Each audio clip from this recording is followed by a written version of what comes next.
여러분 안녕하십니까? 라디오 전망대 송유라입니다. 서민들의 내 집 마련의 꿈을 위해서 만들어진 비영리 법인이지만 실상 온갖 범죄가 백화점식으로 벌어지고 있는 사업, 지역주택조합 사업입니다. 주택조합 설립인가 사업계획 승인, 사용 검사 단계에서만 3번 외부 감사를 받기 때문에 조합원 모집 단계에서 벌어질 수 있는 문제는 잡아내기가 어려운 상황이고요. 토지 소유자가 토지 사용을 단순히 동의만 해도 토지 사용권원 확보가 가능해서 실질적으로 토지 매입 단계에서 그 기간이 늘어지거나 어려워지는 경우들이 있었습니다. 그러면 조합원들에게 추가 분담금 피해로 고스란히 이게 이어지는 구조인데요.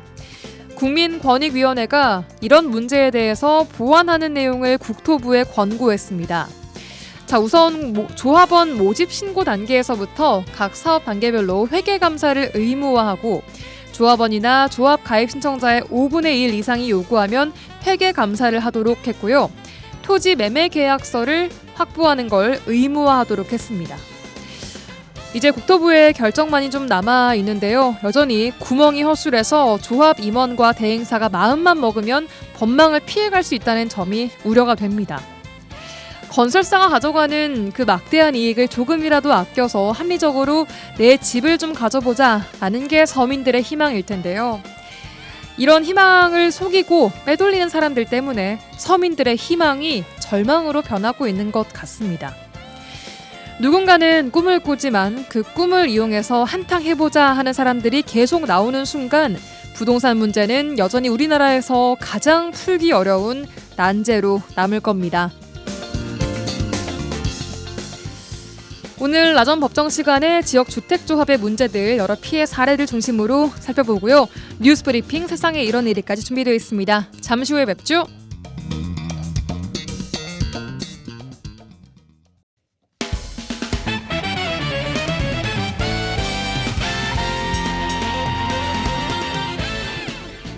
라디오 전망대 11월 26일 수요일 순서 출발합니다. 지역 뉴스부터 정리해보죠. 뉴스 브리핑 여성신문의 장봉현 기자와 함께하겠습니다.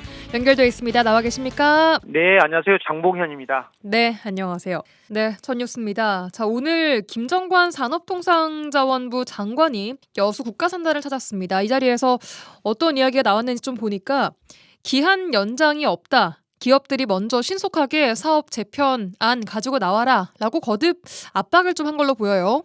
네, 그렇습니다.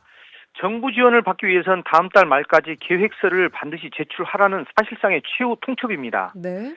김정관 산업통상부 장관은 오늘 산업위기 지역인 여수 국가산단을 찾아서 석유화학 기업들의 사업 재편 준비 상황을 점검을 했습니다. 예. 그러면서 연말로 제시된 NCC라 그러죠. 나프타 분해 설비 감축 계획서 제출 시한을 다시 한번 강조를 했습니다. 김 장관은 여수 산단에서 열린 여수 석유화학 기업 사업 재편 간담회에 참석을 해서 정부가 지난 8월 발표한 사업 재편 계획서 제출 기한은 12월 말까지인데 예. 이 기한을 연장할 계획은 없다고 잘라서 말했습니다. 예. 그러면서 시한을 맞추지 못한 기업은 정부 지원에서 제외가 되고 앞으로 대내외 위기에 대해서 각자 도생을 해야 한다고 경고를 했습니다. 예. 앞서 석유화학 산업의 구조 개편 방향을 정부가 제시를 했는데 오늘 한 번 더 확실히 좀 못 박은 것으로 보입니다. 그렇죠.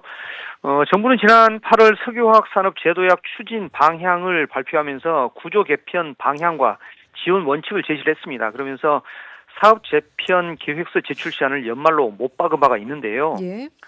이에 따라 여수 산단 내 NCC 생산 기업들은 연말까지 경쟁력 강화와 설비 감축을 포함한 사업 재편 계획서를 제출해야 하거든요. 예.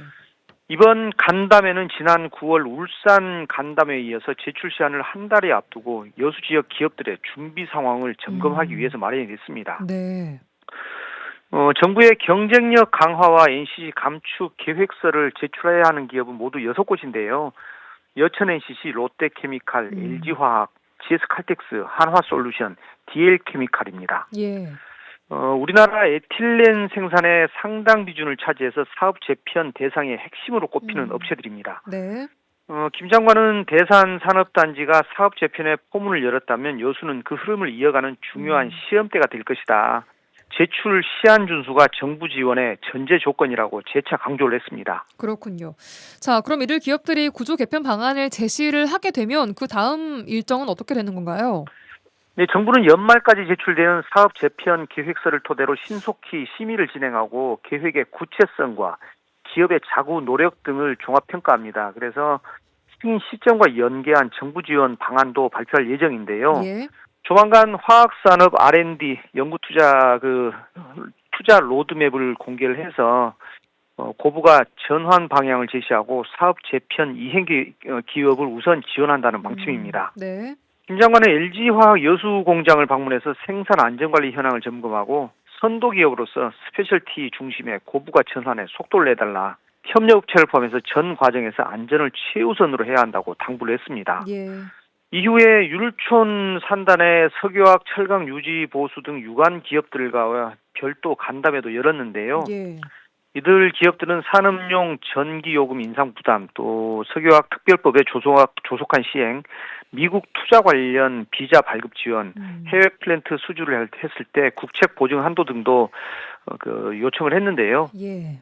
이에 대해 김 장관은 전기요금 인상에 따른 부담을 엄중히 인식하고 있고 앞으로 요금 조정 과정에서 산업 경쟁력 영향을 충분히 고려할 수 있도록 전력 당국과 협의를 하겠다고 답을 했습니다. 네. 또 석유화학 특별법에 대해서는 내년 1분기 시행을 목표로 준비를 하고 있는데 무역보험공사 수출금융과 주한미 대사관 비자 지원 데스크 운영 등을 통해서 기업의 애로 해소를 지원하겠다고도 약속을 했습니다. 예, 어쨌든 오늘 산업통상자원부 장관이 여수를 찾은 자리에서 한 번 더 기업의 우선 그 자구 노력 또 감축 계획이 나오는 것이 우선이다라고 확실히 이야기를 했다라는 점 다시 한번 정리를 해드리겠습니다. 자, 다음 소식 듣겠습니다. 고흥군청의 현직 간부 공무원이 지역 주민들을 대상으로 억대 사기 행각을 벌였다고요? 네, 맞습니다. 고흥경찰서는 사기 혐의로 고소된 고흥군청 한 간부공무원 58살 A씨를 피고소인 신분으로 입건해서 사실관계를 조사 중이라고 밝혔습니다. 네. 이 간부공무원은 평소 알고 지내던 선후배 등 지인은 물론이고 수산 양식업에 자신의 업무와 연관이 있는 수산 양식업에 종사하면서 업무적으로 알게 된 지역 주민들에게까지 수천만 원에서 수억 원을 빌렸다가 갚지 않는 혐의를 받고 있는데요. 예. 그는 아들의 사업 자금에 급전이 필요하다. 그러면서 이른 시일 안에 갚겠다. 그렇게 약속을 했다가 지키지 못한 것으로 전해졌습니다. 지금까지 확인된 피해 금액은 어느 정도 되나요? 네, 아직까지 정확한 금액은 확인되지가 않았거든요. 그런데 일각에서는 피해 금액이 10억 원이 넘을 수 있다. 그런 말들도 나오고 있습니다. 예. 경찰은 이 첩보를 입수하고 내사를 진행하던 중에 고소장이 접수됨에 따라 내사에서 수사로 전환하고 피해자를 상대로 기초사실을 조사를 하고 있습니다. 예. 경찰은 A씨가 이 돈을 갚을 능력이 되지 않으면서 피해자를 속여 돈을 빌린 것은 아닌지 집중적으로 조사를 한다는 계획인데요. 예. 이와 관련해서 고흥군청은 최근 A씨가 갑작스럽게 명예퇴직을 신청하자 석연찮은 점이 있다고 보고 감사를 벌여서 이런 의혹을 확인하고 직위해제를 조치를 했습니다. 예.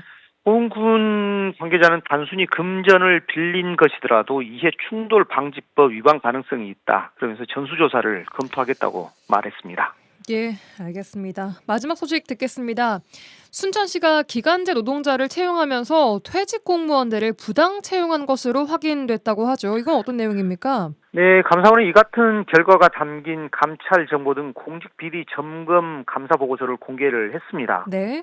이 감사원 보고를 보니까 2023년 순천시 출연 기관인 순천만 국제정원박람회 조직위원회는 박람회 기간 지역 광장 주변의 질서 유지나 잔디 관리 명목으로 관리단을 구성을 했었거든요. 예. 이후 순천시 소속으로 조직위에 파견된 일부 직원들은 적법한 채용 절차를 거치지 않고 순천시 퇴직 공무원 21명을 조직위 직원으로 채용토록 조치했다고 하는데요. 예. 순천시는 이듬해 2월 이 광장 질서 유지 등에 필요하다면서 직접 기간제 노동자 채용에 나섰는데 이때도 관리단 출신을 비롯한 순천시 퇴직 공무원 20명만을 뽑았다고 합니다. 예. 특히 이 과정에서 퇴직 공무원이 아닌 지원자에게는 서류 심사 점수를 부당하게 낮게 주거나 또 면접 시험에서 순천시 근무 경력을 질문을 하는 등 적절한 절차를 밟지 않았던 것으로 감사원 조사 결과 나타났습니다. 네, 조사 결과에 따르면 상당히 문제가 좀 있어 보이는데 담당 공무원, 순천시 공무원에게 좀 징계가 내려졌나요? 네, 감사원은 순천시의 박람회 조직위원회에서 퇴직 공무원을 특정해 채용한 공무원 A씨를 징계하고 앞으로 기간제 노동자를 채용하면서 공정성을 저해하는 일이 없도록 관련 업무를 철저히 할 것을 요구를 했습니다. 예. 또 순천시가 순천만 자벌드 위탁 운영사 선정 과정에 특정 업체를 배제하려 하거나 입찰한 업체에 부당하게 점수를 준 사실도 확인해서 관련 공무원들에 대한 주의도 촉구를 했습니다. 예, 알겠습니다. 오늘 지역 소식 여기까지 듣겠습니다. 뉴스브리핑 여성신문의 장봉현 기자와 함께했습니다. 고맙습니다. 네, 고맙습니다.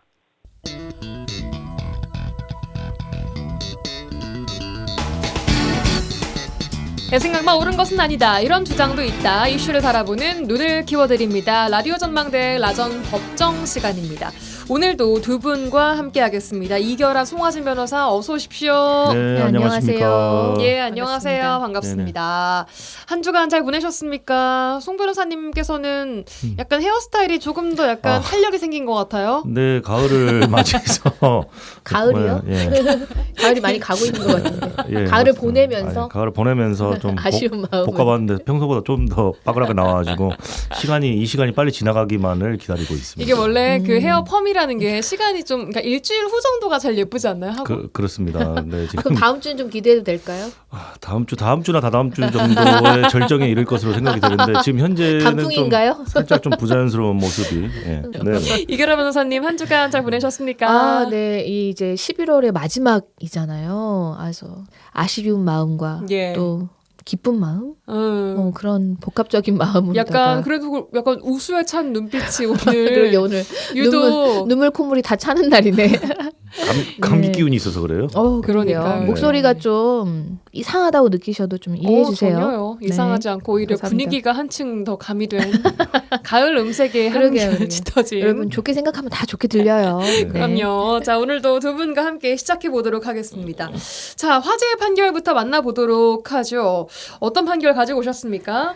예, 오늘 이제 이야기 나누려고 하는 거는 2022년 8월경에 국제 투자 분쟁 해결 기구 ICSID라고 이제 하는데요. 예. 이 중재 판정부가 이제 우리 한국 정부에 논스타에 배상금을 지급하라라고 판결을 내린 적이 있었는데 네. 그 결정에 대해서 이제 저희가 취소 이제 청구를 했었고 네. 그 결정이 또 이제 3년 만에 나왔습니다. 그래서 이 결정을 취소하라는 예. 그래서 이제 우리 대한민국 정부가 승소했다라고 네. 이제 대대적으로 이제 국무총리가 발표를 했었죠. 그래서 네. 오늘 이 이야기를 좀 한번 하려고 합니다. 예, 간단히 정리를 방금 말씀하신 내용을 정리하자면 정부가 론스타에 배상을 해야 했던 약 4천억 정도 규모의 그 배상금 지급 판정이 취소가 됐다. 네, 맞아요. 라는 겁니다. 자, 그럼 이 론스타가 어떤 곳인지부터 좀 알아봐야 될 텐데 13년이나 된 국제소송전에서 우리 정부가 론스타에 결국 이 취소 판결을 이제 받아내면서 승소하게 된 거라고 봐도 그렇습니다. 괜찮을까요? 네. 예.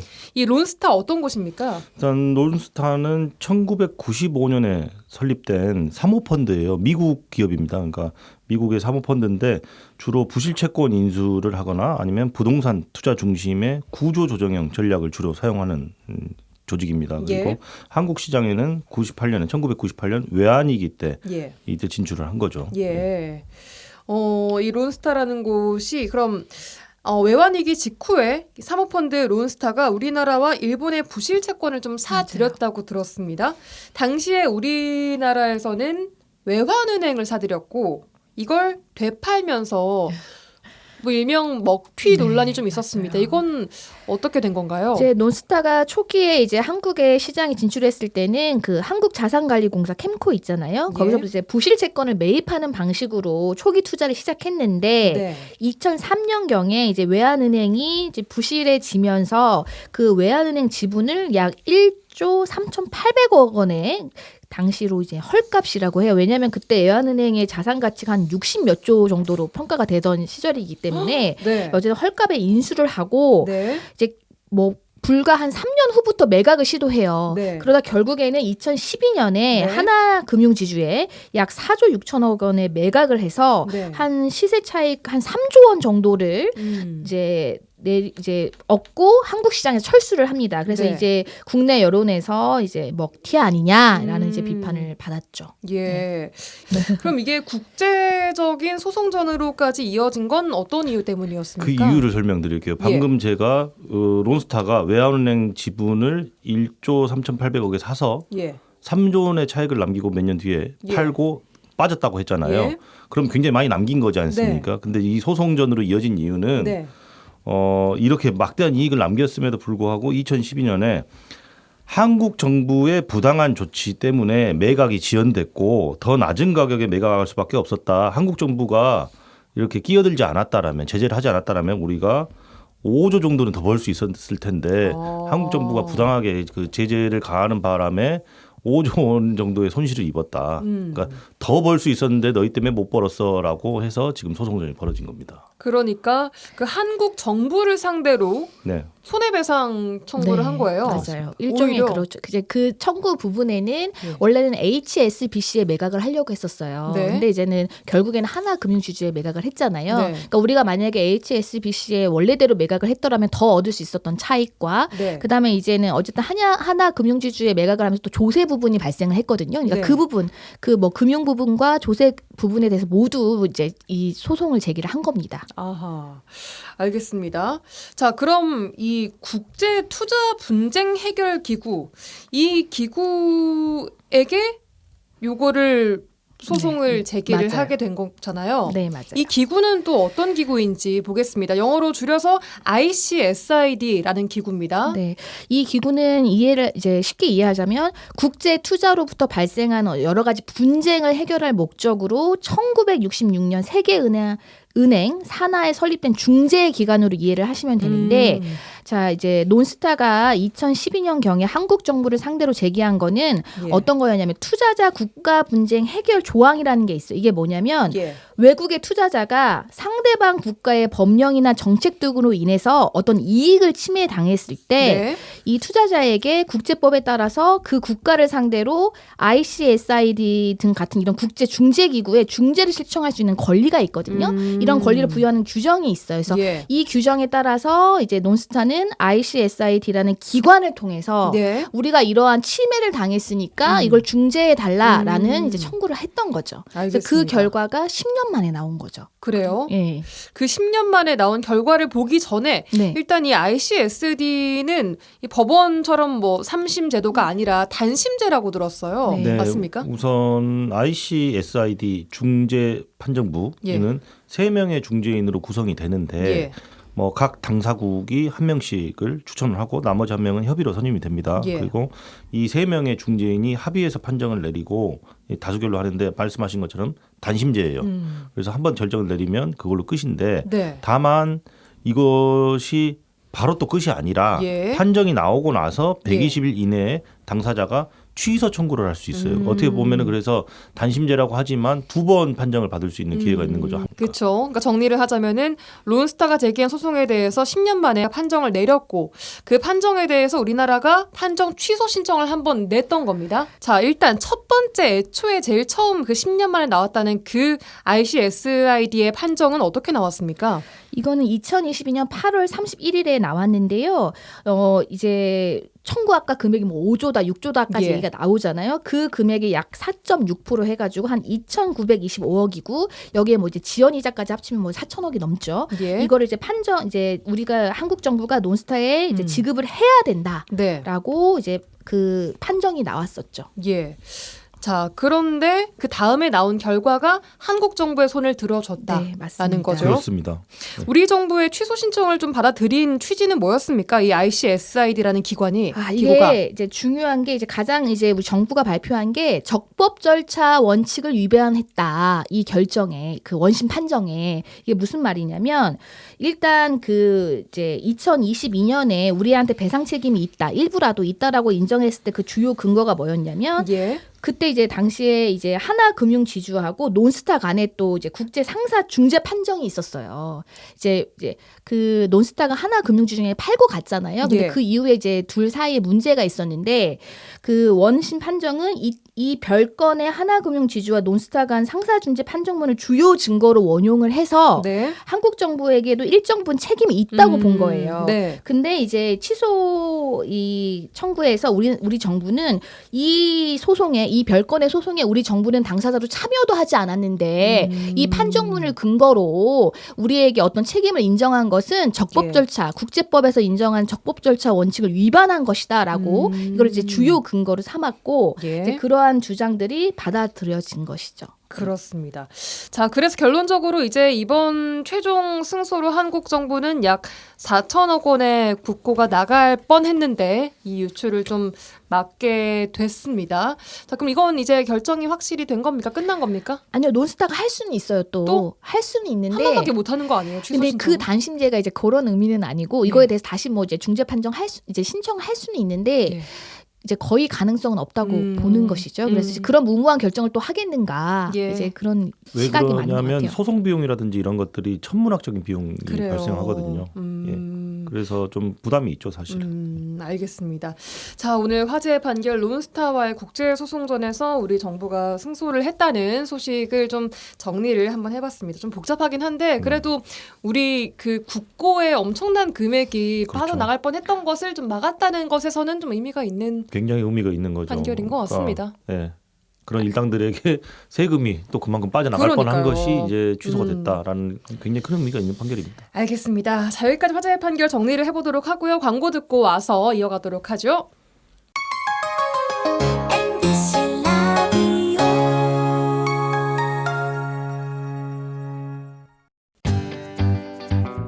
지영민과 함께하는 친절한 시사. 여기는 여수 MBC 송유라의 라디오 전망대입니다. 라디오 전망대 수요일 코너 라전 법정 함께하고 있습니다. 자, 지난 시간에 저희가 지역 주택조합 형태의 아파트 건설 사업에 대해서 개념 정리부터 어떤 문제들이 좀 있는지에 대해서 쭉 좀 짚어봤는데 오늘은 지주택 2탄 준비를 했습니다. 이게 왜 원소에게 권한다고 하는지 구체적인 사건들을 좀 중심으로 하나씩 문제점들을 짚어보려고 하는데요. 그 전에 저희가 준비한 꽁트 듣고 오겠습니다. 그만하면 입지도 좋고 가격도 1억이나 싼데 지역주택조합이란 말이야. 뉴스에서 안 좋은 것만 알려주는 건지 이상한 소리는 들리고 내 평생 모은 돈 다 날리면 어쩌지? 그냥 부동산 고수들한테 한번 물어볼까? 이 사이트가 좋겠다. 고수님들 안녕하세요. 이번에 여수지역 명당에다가 지주택 아파트 하나 가계약하고 왔는데 제가 과연 잘한 일일까요? 띵동. 부동산 투자 지주택으로 했다가 털린 님께서 입장하셨습니다. 네, 안녕하세요. 왔다. 네, 고수님 안녕하세요. 뭐야? 내 닉네임 진짜 웃기네. 지주택에다 털린 사람? 뭐가 궁금하신가요? 제가 지주택 아파트를 오늘 가계약하고 왔는데요. 이게 잘한 일인가 싶어서요. 하도 많이 많아서 고수님 생각은 어떠세요? 당장 계약 해지하고 오시라는 말씀을 드립니다. 제 얘기를 해드릴까요? 시간 관계상 음슴체로 가겠습니다. 초반 조합원 모집 때 토지 확보 90% 이상 어쩌고 하는 거 거의 사기일 수 있다. 사용권 확보 어쩌고 하는 것도 사기임. 땅을 못 샀다고 하면 조합원 모집이 안 되니까 저딴 소리 하는 것이다. 조합원을 모집해야 땅을 살 건데 돈이 어디 있음. 그래서 토지 확보라고 떠드는데 그것이 다 헛소리임. 나중에라도 조합원 모집이 돼서 땅을 산다고 치자. 근데 파는 사람이 안 판다고 하면 그럼 돈을 더 줄 테니 팔라고 해야 되는데 그럼 뭐다? 결국에는 추가 분담금이 발생할 것이다. 추가 분담금 얘기는 없었는데 완공까지 시공비 동결한다는 계약서까지 쓰고 왔는데요.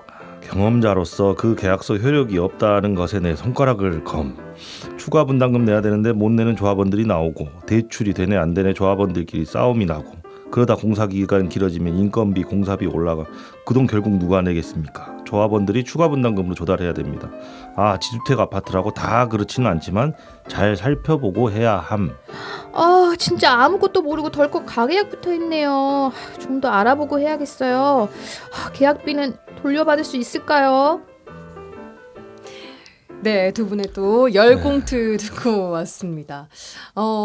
일단 그 송 변호사님께서 연기해 주셨던 그 부분은 일단 모든 것을 다 겪어보고 해탈한 그렇죠. 그 카페에 가입해서 자기 경험을 풀어놓는 그런 사람의 입장이었던 것 같아요. 본인의 경험으로 좀 더 이상의 피해를 막고자 하는 그런 분의 이제 상담 내용을 좀 듣고 왔습니다. 꽁트에서도 들으셨지만 정말 다양한 문제점들을 초반부터 안고 가는 경우들이 꽤나 많습니다. 많은 사람들이 조합원 분담금에 대해서 환불해주겠다라는 확약서를 믿고 계약을 한다는데 네. 확약서를 주로 이렇게 씁니까? 이게 지금 사례들이랑 제가 하급심 판례들을 분석하면서 알게 된 것인데 최근 몇 년간 트렌드처럼 유행을 했던 것 같아요. 그러니까 지역주택조합의 조합원을 모집하는 과정에서 특정 어떤 기간까지 사업이 진행되지 않으면 지금까지 납부하셨던 금액을 전액 반환해드리겠습니다. 납부하신 금액들을 다 돌려드립니다라는 형태의 확약서 내지는 보증서 이런 것들이 유행을 했었던 것으로 보입니다. 근데 문제는 뭐냐면 그 지역주택조합이라는 것은 결국 사람들의 모임이잖아요. 그래서 비법인 사단, 법인 아닌 사단이라고 하는데 일반적으로 우리가 어떤 재산이나 자산을 소유하는 형태로는 뭐 단독 소유도 있고 공유도 있고 그렇잖아요. 공유 같은 경우에 단독 소유는 개인이 혼자 갖는 것이고 공유는 여러 사람이 지분별로 이렇게 나눠서 갖는 것인데 이 지역주택조합 같은 경우에는 자산을 총유의 형태로 가져요. 총유는 굉장히 단체적인 성질이 강한 것이라 단체가 일부를 떼서 뭐 이건 이 부분만큼은 누구 거, 이 부분만큼은 누구 거 이런 게 아니라 전체를 단체가 소유를 하는 거예요. 그래서 이것을 뭐 환불을 해준다는 내용도 결국에는 돈을 돌려주겠다는 내용이잖아요. 또 처분을 하는 행위를 하기 위해서는 그와 관련된 결의를 반드시 해야 됩니다. 근데 그런 결의가 있지도 않은 상태에서 이렇게 뭐 어떤 조건이 그러니까 언제까지 사업이 안 되면 환불해 주겠습니다. 이런 내용들을 확약한다는 것 자체가 효력이 없는 이야기이고 그런 보증서나 확약서도 효력이 없는 것인데 그런 것들을 빌미로 이제 사람들을 모으는 거죠. 상식적으로 우리가 생각을 하면 지역주택조합 저렴한 건 좋지만 위험하다는 건 알고 있어. 근데 환불을 해준다고 하네 여기는. 그러면 그걸 믿고 사람들이 훨씬 쉽게 가입을 할 수 있을 거 아니에요. 근데 그게 만약에 효력이 없는 것이라면은 사기에 해당할 수 있는 이야기인 거죠. 그렇군요. 우리 지역에서도 지금 이와 같은 문제가 일어나서 지금 굉장히 시끄러운 상황이죠. 그래, 우리 지역의 실제 사례 얘기 나왔으니까 한번 좀 보겠습니다. 우선 순천 사례인데요. 순천에서는 토지를 90% 이상 확보했다고 서류를 꾸며서 이 지역 주택조합 아파트를 짓겠다라고 했던 조합장이 구속이 되는 일이 있었습니다. 토지 확보했다, 90% 이상 확보를 했다라는 말 믿으면 안 되는 겁니까? 뭐 물론 당연히 조합원으로서는 조합장이 이렇게 얘기를 했을 때 믿을 수밖에 없겠죠. 근데 사실 그걸 확인할 길이라는 게 뭐 서류를 다 보여달라고 할 수도 없는 거니까. 실제로 재작년 11월에 이제 순천지청이 이 순천시 한 지역주택 조합장 A 씨를 구속 기소를 했어요. 그리고 또 이제 같은 혐의로 업무대행사 대표는 이제 불구속 기소를 했는데 이들 같은 경우에는 2019년 4월부터 지난해 말까지 지역주택 조합 사업을 추진하면서 241명의 조합원 가입 계약자들로부터 이제 업무 대행비 명목으로 그리고 또 뭐 분담금 명목으로 뭐 77억 가까이를 편취한 혐의로 지금 이제 재판을 받고 있는데 이제 기소가 됐었는데요. 이와 같이 뭐 토지를 90% 이상 확보했다. 저번 시간 얘기한 것처럼 일정 부분 토지를 확보해야 되잖아요. 그러니까 그거를 이제 속이고 조합원들을 모집하면 조합원들은 당연히 이 정도 토지가 확보되면 이 사업이 성사될 것이라고 믿을 수밖에 없잖아요. 그래서 이제 계속 이제 조합비 또는 뭐 부담금, 추가 부담금 이렇게 받아가서 이거를 그냥 이제 유용해 버리거나 편취하는 거. 이 문제가 이제 계속 반복되고 있는 것이죠. 또 하나 여수 지역에서도 화장동에서 조합원의 돈을 빼돌린 지주택 아파트 대행사 대표 사건도 있었는데 이 얘기 좀 자세히 좀 해주세요. 화장동 사건은 벌써 몇 년 된 사건인데요. 그 사건 같은 경우에는 사업 부지가 지역주택조합 이 아파트를 건축하고자 하는 사업 부지가 고층의 아파트를 지을 수 없는 그러니까 4층 이하의 주택밖에 지을 수 없는 땅이었는데 그거를 알면서도 업무생 대표가 이걸 속인 거예요. 고층의 아파트를 지을 수 있는 땅이니까 빨리 가입하세요라고 해서 그 가입비를 편취한 그런 사건이었고 그래서 뭐 사람들을 속이거나 현혹하는 수법들이 굉장히 다양한 거죠. 당시에 처음부터 고층 아파트를 지을 수 없는 땅이라는 것을 대행사 대표나 이런 사람들은 알았겠잖아요. 잘 알고 있었음에도 불구하고 그 사실을 숨긴 것이 기망행위라는 점이 인정이 된 사안이죠. 그것을 이들도 인정했습니까? 네, 인정이 돼서 실제로 그 업무 대행사 대표가 구속이 됐고요. 구속된 판결이 확정이 됐습니다. 그럼 이 사건도 이제 마무리가 다 된 거예요, 사건 자체? 이 사건은 종결이 됐죠. 네. 그래요. 자, 이게 문제점들이 좀 백화점식으로 여러 개 이제 다혈이 되고 있습니다. 또 어떤 사례들이 또 있습니까? 그러니까 말씀해 주신 것처럼 백화점식이라고 말씀하셨는데 굉장히 좀 적절한 표현인 것 같은 게 문제들이 굉장히 많아요. 지역주택조합 관련해서. 그리고 제가 지금 현재 문제가 되고 있는 우리 여수 지역 내 예. 지역주택조합 제가 명칭은 언급하지 않겠습니다만은 현재 업무대행사 대표 그리고 조합장 그리고 업무대행사의 담당 실장이 예.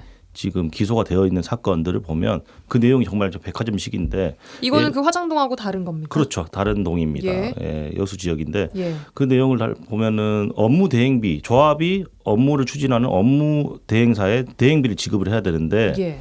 원래 그 조합원들에게 제공을 했거나 아니면 여수시청에 제시한 어떤 계약서에는 1, 2, 3, 4, 5단계가 예. 있다면 사업의 단계가 1, 2, 3, 4단계 어느 정도 진행이 되고 나서 대행비를 지급하기로 표면적으로는 그렇게 약정을 해놓고 뒤에서 이면 계약을 체결을 해가지고 부당하게 먼저 수십억을 30억 이상을 부당하게 먼저 지급을 한 내용이라든지 그러니까 아니면 누구한테요, 이거를? 업무 대행사에 조합의 돈이 업무 대행사에 부당하게 간 거죠. 사업이 진행되지도 않았는데 예. 그 일정 부분만 진행돼도 줄 수 있게끔 이면 계약서를 써가지고 예. 그렇게 된 부분이 또 기소가 돼 있고 이건 조합장하고 업무 대행사하고 이걸 짠 건가요? 그렇게 공소장에는 그렇게 지금 기재가 돼 있습니다. 예 그리고 나머지 뭐 분양 대행 계약이라든지 광고 대행 계약이라든지 이런 예. 것들 부당하게 체결을 해서 거기에 부당하게 또 과다한 금액을 지출하는 방법으로 이 조합원들의 이익을 저해하는 그런 형태.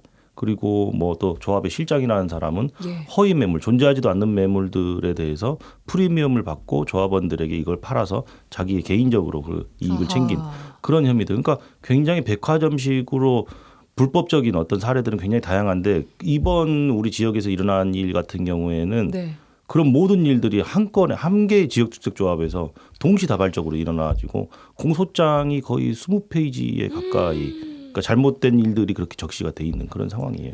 지금 조합원들은 어떤 상태입니까? 피해자가 지금 피해 조합원들이 200명 이상, 그러니까 전부 다 피해자라는 뭐 가정을 하는 것은 아닌데 어쨌든 조합원들이 200명 이상인 예. 조합으로 알고 있는데 사실 이 피해가 회복이 될지 안 될지 전전긍긍하고 계시는 그런 상황인 거죠. 개인당 얼마 정도의 금액을 좀 피해를 본 것으로 또 볼 것으로 좀 예상이 됩니까?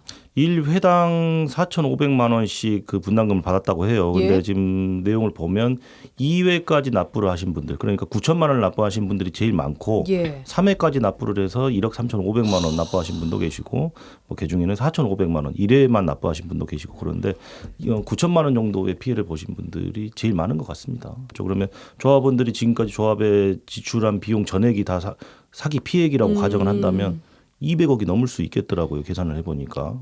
천문학적인 액수죠. 그리고 그 피해는 고스란히 다 시민들의 우리 몫이 되는 거죠. 그러게 말입니다. 이런 얘기를 들으면 들을수록 와 이거 지주택 진짜 신중하게 들어가야겠다라는 생각이 좀 많이 드실 텐데요. 혹시 이 피해 입은 돈을 돌려받은 경우도 있습니까? 실제로 대부분 이렇게 문제가 터지고 났을 때는 조합에 남은 돈이 거의 없어요. 왜냐하면은 이제 중간에 뭐 유용도 하기도 하고 네. 뭐 이제 부당하게 이제는 지급받는 식으로 하기 때문에 잔고가 거의 없게 되는데 이제 관련자들이 이제 형사적으로 기소가 돼서 재판을 받게 되면 형사 합의금의 형태로 뭐 일부라도 좀 이제 피해자들에게 지급을 하는 경우들은 있지만 네. 나중에 뭐 조합 재산이나 아니면은 뭐 이 사람들 개인적으로 불법행위 뭐 민사상 손해배상 청구하더라도 예. 자력이 없는 경우가 많아서 그러니까요. 그렇죠. 피해 금액이 예를 들어서 수백억인데 뭐 조합이나 아니면 그 불법행위를 한 개인들 조합장이라든지 뭐 업무대행사 대표들에게 이 책임을 물리는 판결이 선고된다고 하더라도 그들이 몇백억, 100억, 200억의 그것을 그 손해배상 책임을 다 감당할 수 있을 정도로 돈이 남아 있다라면은 실제 집행까지 이루어질 수 있겠지만 그렇지 않다면 집행이 이루어지지 못하는 경우도 상당히 많죠. 그렇지 않은 경우들도 많잖아요. 굉장히 많습니다. 그러니까. 알겠습니다. 네. 자, 이게 애초에 정말 돌다리를 두드려 보고 건너는 수밖에 없을 것 같은데 주주택에 관심을 좀 갖고 계신 분들이라면 조합에 가입하기 전에 또 돈을 지불하기 전에 어떤 걸 좀 체크를 해봐야 할까요? 일단 이 조합이라는 것을 만들었을 때는 조합이 사업의 주체라고 그때 저번 시간에도 말씀을 드렸잖아요. 예. 그러니까 책임도 사실은 조합 자체가 지게 돼 있어요. 예. 그렇지만 이제 조합원들 개개인이 뭐 이 사업에 늘 관여할 수가 없어서 업무 대행사를 고용하게 되는데 예. 이 업무 대행사가 제대로 그 업무를 수행하고 있는지 늘 이제 잘 감시를 해야 됩니다. 예.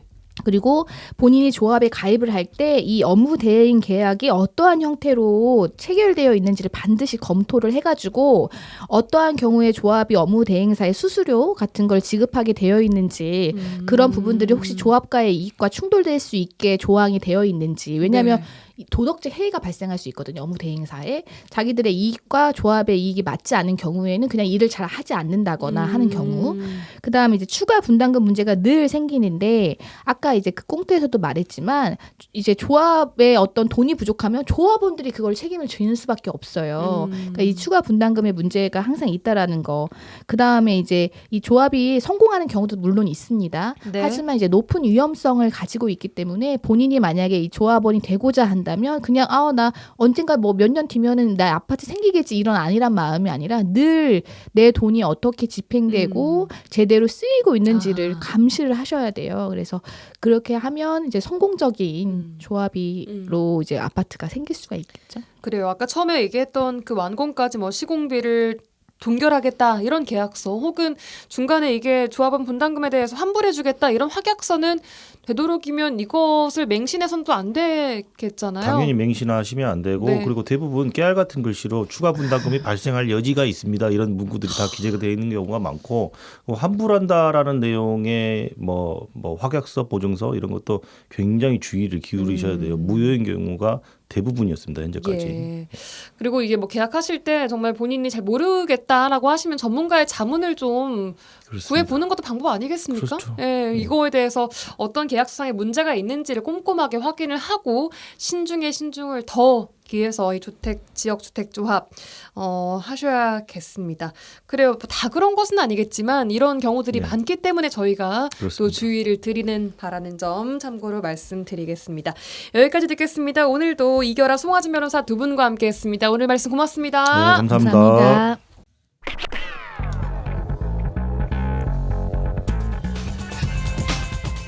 세상에 이런 일이 이미지 리포터와 함께하겠습니다. 어서 오세요. 네, 안녕하십니까? 네, 안녕하세요. 자, 오늘의 주인공 어떤 분 만나고 오셨습니까? 바로 만나보죠. 예, 저는 여수 돌산 죽포에서 갓농사를 짓고 있는 조양효라고 합니다. 네, 갓을 재배하는 조양효 농민이 오늘의 주인공이군요. 네, 오늘은요 김장철을 맞아 수확이 한창인 돌산 갓을 재배하는 이 조양효 갓 재배 농민을 만나봤습니다. 네.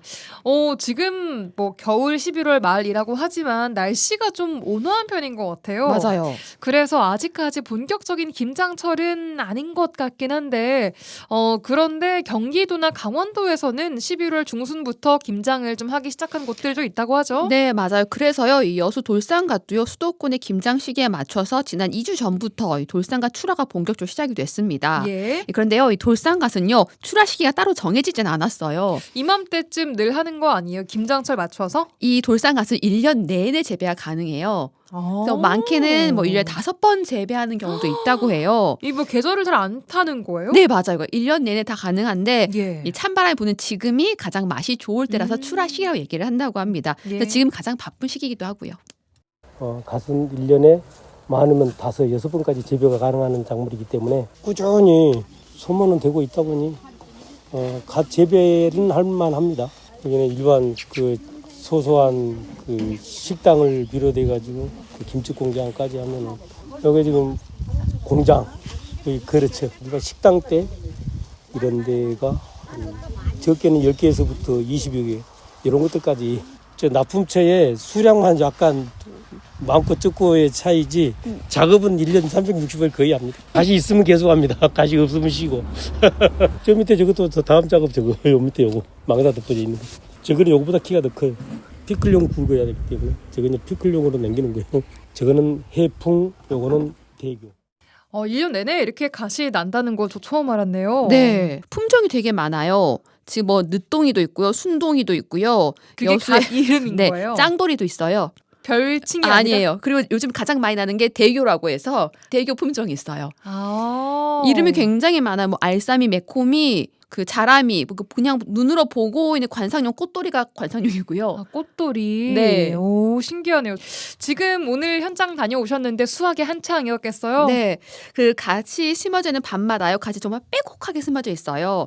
제가 한 오전 10시에 정도 도착했는데 이미 굉장히 상당히 많은 양의 갓을 수확했더라고요. 그러니까 이 갓을 베니까 그 갓에서 냄새가 올라오잖아요. 알싸한 그 갓 냄새가 이 향기가 나더라고요. 밭에서 갓을 수확해서 포대에 한 22kg 정도씩 포장을 하는데요. 예? 이게 모두 갓김치 공장으로 간다고 합니다. 그렇군요. 그러니까 오늘 300평 밭에 갓을 수확했는데 100평당 얼마 많이 나온 줄 아세요? 1.2톤이 나온대요. 100평에? 네, 그럼 300평이면 한 3톤에서 4톤 정도 수확이 되는 거예요. 오늘요. 와, 엄청나네요. 네. 그런데 요즘 농사 짓는 분들의 말씀을 좀 들어보면 날씨 때문에 좀 힘들다라는 얘기들도 하신다고요? 맞아요. 왜 그런 거예요? 보통 작물들이 우리가 봄이나 여름에 좀 잘 자랄 것 같잖아요. 예? 갓은 반대래요. 갓은 여름엔 정말 힘들고 가을에 제일 잘 자란다고 해요. 아무래도 여름에 좀 더워서 그런가요? 그렇죠. 그러니까 비나 더위에 약하다 보니까요. 여름에 잘 재배한다고 해도 가을 수확량의 반도 안 된다고 하더라고요. 좀 차이는 있군요, 계절마다. 네, 그래서 점점 날씨가 그래도 더워지잖아요. 우리나라 기후가 변하면서 이것도 큰 걱정이라고 합니다. 그런데 여름에 재배 조건이 좀 까다롭거든요. 병충해로부터 많은 피해가 있기 때문에 그리고 또 갓 소금질이 좀 일정해야지 갓 자라는데 크게 문제가 없기 때문에 재배하기가 상당히 힘들어지고 있거든요. 그건 아무래도 더운 날씨로 인해서 발생하는 것 같은데 지금은 이렇게 가을이 아주 지금 짧잖아요. 올해 같은 경우요. 뭐 가을 지나 바로 겨울인데 지금 이 단기간에 이렇게 날이 따뜻해지는 관계로 뜨거워진다고 표현해야 되겠죠. 그런 관계로 갓 재배하기가 상당히 힘들어지는 건 사실입니다.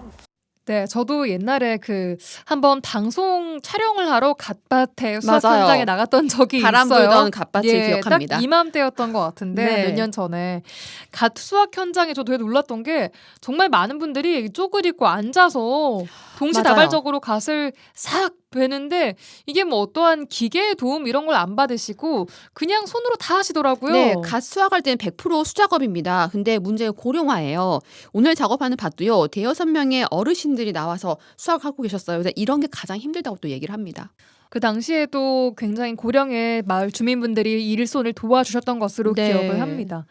20여 년이 넘는 세월 동안 이 갓 재배 일을 하셨는데 돌산 갓 전문가인 만큼 저는 이거 되게 궁금해요. 네.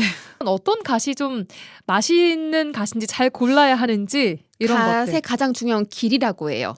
길이가 너무 짧은 것도 맛이 없고 너무 큰 것도 너무 많이 자라서 맛이 없다고 뭐 해요. 굵기가 아니라 길이를 봐야 돼요. 그렇죠. 또 갓은요. 김치를 담글 때 물이 많은 것은 숙성 맛이 없다고 하니까 그것도 잘 보셔야 된다고 합니다. 일단은 옆면이 좀 윗면이 넓어야 되고 윤기가 나야 됩니다. 대공이 깨끗해야 됩니다. 굵고 깨끗하고 그리고 30cm 이상. 그게 제가 봐서 가장 좋습니다. 맛은 30cm 이상 대공이 굵으면서 이런 것이 가장 좋은 맛이라고 보시면 되겠습니다. 봄, 가을에 재배가 되는 갓은 아삭아삭한 식감이 더 있고 맛이 진합니다. 시원하고 숙성하기가 힘들죠, 물이 많으면.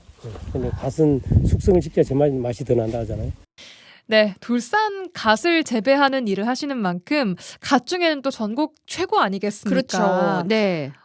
좀 보람될 것 같기도 해요. 다른 작물을 재배하시는 분들보다. 그렇죠. 그러니까 여수는 돌산의 갓. 이렇기 때문에 가장 좀 자긍심 있다고 해요. 그러게요. TV나 이런 데서 돌산갓이 나오면 돌산갓 이렇게 된다고 하더라고요. 그래도 어느 순간 좀 이럴 때 제일 좀 뿌듯하다 할 때가 언제라고 하시던가요? 그때는 갓의 가격이 가장 높을 때가 가장 보람이고 뿌듯하죠. 현실적인 문제 중요합니다. 예. 그렇죠.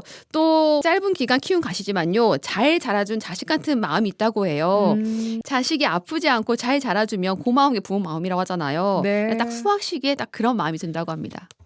돈 많이 벌 때 솔직히 이제 예전 같은 경우는 갓이 많이 생산이 되는 봄, 가을은 갓값이 아주 쌌거든요.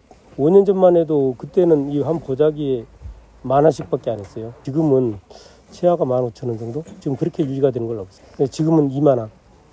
농가에 돌아가는 게 2만 원. 갓 쳐다보고 있으면 그게 제일 솔직히 돈은 둘째고 이렇게 재배가 잘 돼 있는 갓을 볼 때 그때 가장 행복합니다.